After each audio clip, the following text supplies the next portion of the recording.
What up, y'all? I'm back again. Today, I just wanted to kind of talk a little bit about my experience with the narcissist when I was able to unmask her. I'm not talking about like where you see a mask slip where you can see the personality behind the personality, but I actually saw like demonic faces. And so I wanted to run through that for y'all because it's something that happened to me a couple of years ago when I had my awakening, my spiritual awakening. It kind of, I talked about it a little bit, and I did a podcast way back when I first started the channel, but nobody really probably watched it. So I figured I would just go over that again because it changed my life forever. And for all y'all that think that the narcissist is not either satanic, I say satanic because I don't know if they're fallen angels that are born into human form and forced.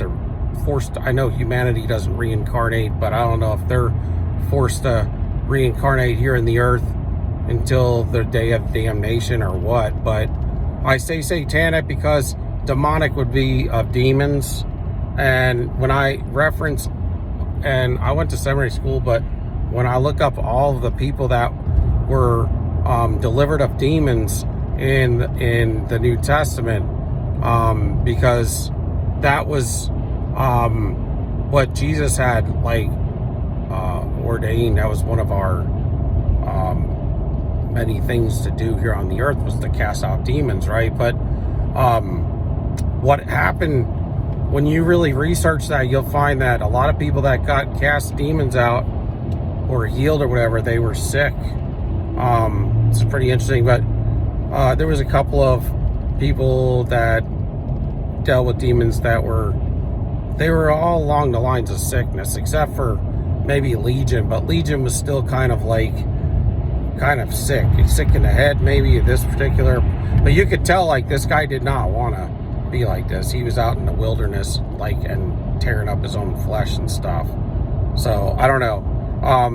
I thought it was interesting because when I first awoke to this, my first thoughts were, how could I help the individual, right? The narcissist that I was seeing at the time, or I broke up with because I couldn't take anymore. But it was so satanic. All of the stuff that I deal with, I couldn't even pray, man. It was like your whole anything to do with God is cut off when you're in the presence and living and attuned and hooked up to a narcissist in a love partner relationship, because you're kind of in covenant with them. When you're in covenant with them, they shut your doors down to heaven. And so anyway, also it was like, I don't know. I just feel like that if there were demons, there wasn't one demon in the Bible that couldn't be cast out. But there's something there because I saw these faces. And so I guess I'm going to run through it for you. Basically what happened is, I had dealt with this. I had landed on narcissism. I went through the psychological sides of understanding it. And then I started thinking, oh my God, am I dealing with a demon in human form? And when I typed that in, a whole new slew of people showed up, on the internet, as far as people have dealt with these individuals and dealt with them and said that they were demonic or something. Okay, so that's where it kind of started for me. And then I landed on this channel, this guy named Denzamos, and I think he's an African man that lives in Europe now. And he had his spiritual awakening and talked about the chosen ones and stuff, but he had maybe I don't know, 2 years before me, he had his, I think, is kind of the idea from what he had been talking about, his timeline. But anyway, and so he was talking about all the stuff, of course, all the stuff that I have dealt with, just like we always go to other people's channel and be like, oh my God, they dealt with the same thing I did, were they dating the same person? Because they do run on similar tracks, right? And we know that now. So I'm going to keep moving. So this one podcast that he did that really was interesting to me that I landed on. I had prayed about it one night, and then when I woke up, it was like what to do. I needed some direction. And when I woke up the next day, like my gut was bouncing back and forth, and it was like, kind of like God telling me, to like, that's not a road you want to go down anymore. Because I've had that happen 3 times in my life, man, and that was the 3rd time. So the other 2 times it was the same thing. Don't go down that road. It was like, one was, having to deal with kind of like one of those, I don't want to say the name, but it was like one of them Christian type denominations that's kind of like a cult. And I started looking into it to a point to where, it was like, I was almost, I had already been saved. So it was God. I don't believe you can lose your salvation. So I do believe that God keeps you because he knows the beginning from the end. But anyway, he had tugged on me about that. And then there was one other time. But when he did this, I was still like, I've, still looked into it, and I've been curious because what happened next though was, I had seen my ex, and well, Denzo had talked about unmasking the narcissist. Like somebody had followed him around. I think he mentioned it was a gang stalker or something, and they had followed him around. He got on a bus, and then he said that at some point he had turned around and he said that, I swear that this is what he said. I don't want to speak for him, but that you'd have to catch the person on the side view. It wouldn't be like from a front view. You'd have to catch them before they catch yours. And then he mentioned that it would be kind of like in public, that it wouldn't happen in a private setting. Like for instance, if it was your girlfriend or something, it wouldn't happen at the house. I guess because the energy is different out and about. I don't know. But he also said you'd have to catch them off guard. And I had listened to this podcast, and then like within like a few days later, the same thing happened to me. Basically what happened was we had been broke up. I had told her, I know you're not supposed to do this, it's not a good idea, but I had told her, you're a narcissist and all this. And I'd sent her a bunch of like emails and stuff, and I was not really being, I don't know, I was upset, but then I was also like trying to help, so it wasn't like all like that, because there was a lot of compassion there too, because I knew like this person needed help if all this stuff was going on, right? And so basically what happened, I ended up seeing her in public, and she was out with her friend, and I caught her, and I just caught like her pant leg or with my eyeballs, because I was looking down. And when I kind of went up her leg, with my eyeballs, I was like, I know that person, and I looked and I caught her while she was walking with her friend out in public. They were about to pass me. They were like 30 feet, in front of me to the side. And so they were about to pass me, in a few, in like a minute or so. And so I looked at her, and then, and like I said, it was like a side view. And then she looked at me, but by the time she had looked at me, I had the jump on her, kind of like what Denzo was saying. And I had caught her from the side view, and man, I'm telling you, time stood still. And like her face, like the profile, you could see the outline of her face, but her face, the whole facial features, have disappeared, man. And all I saw was kind of like an inky black face with not a lot of features, but there was golden eyes all of a sudden, and they kept going back and forth, back and forth, back and forth, back and forth. And they did that like back and forth, back and forth, like 8 times. Okay. They did that like 8 times, going back and forth. They were golden eyes. And so basically, after that, her face came back to normal, like right away. And then her eyes got really big, just like what Denzo had said in his podcast. He said that the eyes got really big and they started spinning around. And so her eyes did the same thing. They got really big, like this big. They bulged out like that, and they started spinning around, and her lips started going over, like got really fat, like botulism. And they kept going, they're running over themselves like fat on fire or something. I don't know. It was just like fat rolling over, like volcanic fat. Lips, like the lip fat over and over. They were huge lips. Okay. And then what happened from there? It turned into the Scream mask. You remember that movie Scream that came out in like 1998, and they did like 3 or 4 screams. And it was a black and white mask, and it looked like it was half melted. Well, her face came back, and then it turned into that mask, and it was black and white just like that, and it melted off.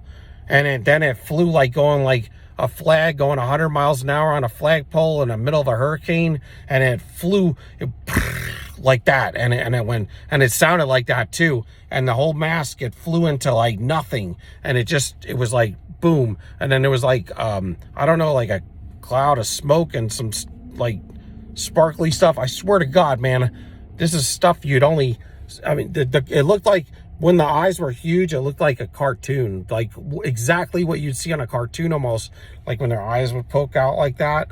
That's exactly, it makes me wonder if, like, you know how they tell the truth in a lie, or tell the truth in weird ways or sideways. A lot of times, even the narcissist does that, because they're all the same construct. I believe that the Matrix, the hardware to the Matrix, all these buildings and this technology, but the software is the narcissist. I think the narcissist, in all its different factions, are the spirits of consciousness narcissism. That's like satanic system. And they're a hive mind, and they're all damned. I don't think that they can be saved. I used to think that they could be delivered, but when you think about it in the Bible, like when Jesus talked to the rabbis or whatever, the Pharisees, they were narcissists, because they were trying to build a smear campaign on them. Okay, and they were always like, they never asked for forgiveness, and they never were sorry. And Jesus called them a brood of vipers, like Satan, like the devil, their father. Okay, but anyway, what I'm getting at, then when it blew off like that, her face was back to normal, and they just walked right by me, and I just shook my head like that, like I'm disgusted, and like, and I looked down on my telephone, and I walked away. And my point is like, I told her about that like 100 times, and she wouldn't hear it. And then I started getting followed around, and I saw somebody else was gang stalking me. It started, and it was basically their head tilt down first. That was the first thing, and then I saw the eyes and the face come off, the head tilt down. And the same thing happened. The first gang stalker, that they started following me around, the spirit. But the first one was, it was weird. It was somebody I had known for years, and I caught them kind of from the side or whatever, and their head tilted down and their eyes turned golden. Their face didn't come off or anything, but this was all within a few days. And then after that, I would go to restaurants, and somebody would be staring a hole through me. They wouldn't be blinking either. And then I'd go to the gym, and the same thing would happen. The guy at the gym smelled like sulfur. And this all happened like I would just go to the grocery store, and somebody be staring a hole through me like never before. It's almost like the narcissist that I was with, it's almost like when they are kind of like stalking you from afar, or if you catch them looking at you from afar, like they didn't want to be seen, and they're just got these deadened eyes looking at you. Somebody called them assassin eyes. Well, that's kind of what it looked like from the other people. And I don't know why they were following me around. I guess I was a threat to the Matrix, but I don't know like how much I could possibly do as a threat, but it was like, I know that the devils and the demons in her, whatever it is, they knew that I unmasked her, but I don't know if she knew, truly. I don't know if she knew that I'd done that. But also when I brought up that she was possessed, or that she had spiritual issues, and she just didn't want to hear it, man. And she wanted to make it like just go on as if nothing was different. When I told her I got chased by these gang stalkers, and that happened for about 3 or 4 weeks, she didn't want to hear it. I don't even know. I don't know. What I want to know is there anybody in there with them? Or are they just like a fallen angel or something? I don't know. But, the Pharisees, Jesus didn't cast out demons out of them. I don't know. And same thing with Judas. He was a covert narcissist. He didn't get the demons cast out of him. They just, it's like they just spoke to him like you know, they just corrected him, you know, and they kept it moving.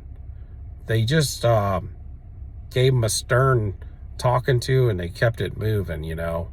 And it's interesting because, you know, I guess the only other thing there is Romans, right? 20 through 31 or whatever it is, where it talks about that they are, you know, maybe just seared their heart and their mind. And I know it's seared because on the MRIs it shows that, you know. But I don't know, there's something going on there. But yeah, so I wanted to go over that real quick. But also I wanted to let you know, you're not with the narcissist anymore, and that's great and all. And I know y'all sometimes, I mean, it's hard not to like miss them or the idea of them or whatever, but you got to get through your head, man, as much as you possibly can. Because listen, I had a hard time with it too, several times, because I've been through several of these. But man, they can't feel happiness, man, and they can't feel love, and they can't feel joy, and they can't have any kind of like resentment, or I mean, they can't have any kind of like guilt, or, you know, there's no repentance in them. They don't really have a conscience. So, I mean, they can never enjoy themselves, period. They can't. They can only enjoy themselves in doing evil, and that's not what we're about. We're humanity. We're cut from a whole different cloth. We're built from a whole different unit of measure. Okay, we should be seeking God and Christ, and, you know, and like the willingness and the wisdom of the Holy Ghost, you know, I mean. And to even think of the narcissist, I know we've been trauma bonded, but I don't know if you can all think about how evil they have become, and there's just no turning back for them. I know this because it's like, I prayed about it. I've seen these things. God allowed me to see them, and I never saw them again after those two I saw over like a 3-day period. And then it was God ordained, because you can't ordain that. You can't like make that happen. And I'm not delusional. Okay. So, anyway, I don't know. I've seen the black eyes before too, and somebody else that I'm close to. That's in my family, so I don't want to speak on that too much, but I have seen that. And I know that something is going on there. I don't know which it is, but which of those constructs it is. But if they cannot be happy, man, all they can do is take your love, and they can turn it into evil fuel for them to destroy you with your own fuel, and others with your fuel. And then you're going to reap what you sow from the seeds that you planted, that fuel you gave to the narcissist. And as much as they are human beings, we really don't know if they are. Really. What if God allowed fallen angels to be born into humanity over and over, you know? To be testers. I mean, we don't know that. Or some of them to elevate into Satan's kingdom, and some of them to be foot soldiers down here for us. I don't know. I'm just throwing it out there, and I'm going to post this. But I thought y'all ought to know, because some of you guys that are wondering if there's anything demonic or satanic going on there, there definitely is. And that's my story. And I did one back in June, but back then nobody watched my channel at all. So maybe this, now I got a little bit more airtime, that you guys will take this serious, because I'm not kidding around. This is exactly what I saw. And I saw it once, and then I saw the golden eyes on another gang stalker, but I didn't fully take their face off. And then they followed me around. But they're fixed. And I've never met somebody so fixed in all their life, man, and so evil. I almost think that if you were to be able to deliver deliver them, man, they might would just kick the bucket, because maybe there's not enough in there to keep them going. And I have heard somebody say that is a deliverance pastor outside of the United States, a real one, the real deal.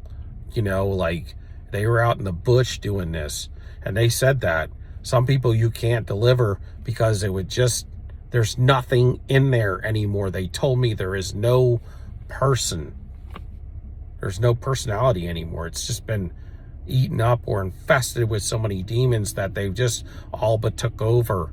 And, you know, like that Father Malachi would talk about that permanent possession or perfect possession. And he said he promised you that there was no way that some people could be delivered, but they have no will to. They like who they are and who they become. And as much as they seem like that they're really hurting inside and that they need help and that they're really damaged, they have chosen this path. And unfortunately, the best thing that you can do is get away from them as quickly as you can and heal and take your time healing. And it is very devastating because you were in the presence of something that had a negative charge that was hooked to it, and it was not from this galaxy, from this world. It's from the underworld. And so it's very difficult that they put all these curses on you while they were around you all day, every day. And you have to, like, you know, cut through all of that. And God will give you grace, but it's just, it is really tough, because there's been times in the past where you really do crave the individual, and they have hooked you up to this thing, and you're so anxious when they first, like, dump you, and they just go off like nothing, and then they stalk you, and you're like, why are they stalking me? Like, they broke up with me or we agreed to break up, but it was just because I had to. I mean, and all the stuff that was going on is terrible, all the cheating and everything. Anyway, but that's my story, and I think that's why they get away with a lot of that blame shifting and that transfers of energy and that all that reactive abuse. And that stuff doesn't just come to an individual. I don't care what kind of construct you're of, not without some sort of negative underworld, demonic or satanic charge put into it, built into it. I'm telling you. I don't care if you're an atheist or whatever, if you don't believe in a God. If you don't believe in a God, then I can't talk to you. But if you can at least believe in a God, then please, I hope you can give this a second thought. And if Satan exists, then you got to know there's a God somewhere, because there's a nemesis to everybody. And unfortunately, our nemesis is the narcissist. I mean, just like the superheroes have nemesises and God has his, Satan, we have ours too. And the best thing you could do is respect him enough to stay away from him, just like Superman stayed away from that damn kryptonite. But I'm going to let this go, and I'm going to post it. I love y'all. Give me a thumbs up, a like, and a subscription, man. I need like 3 subscriptions to monetize. Thanks, y'all. Peace. Love y'all. Bye.